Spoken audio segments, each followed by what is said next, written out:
हो तकदीर का काजी कहता है क्यों जुल्मत के दिन सहता है, अपने बच्चों के मुस्तकबिल का कातिल बन के रहता है, ना जीता है ना मरता है क्यों हक लेने से डरता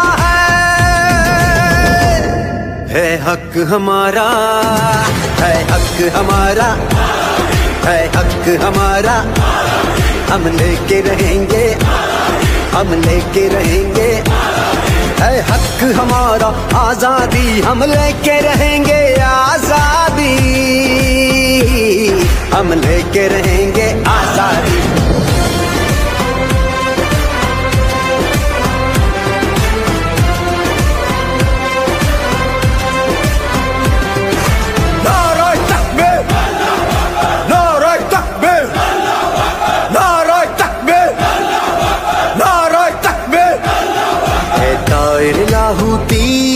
उस रिज्क से मौत अच्छी जिस रिज्क से आती हो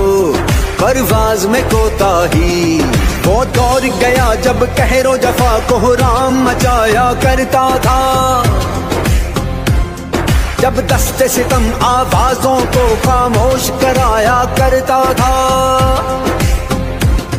जब अहले खिरद की सोचों पर एक खौफ का पहरा रहता था, जब जुल्म की हर यलगार यहाँ मजलूम मुसलसल सहता था।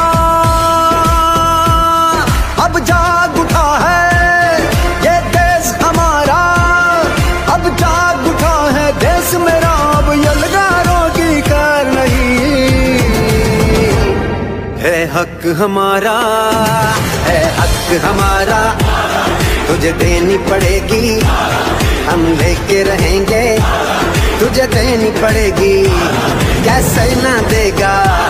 जो तुमने ना दी, तो छीन के लेंगे, हम लेके रहेंगे।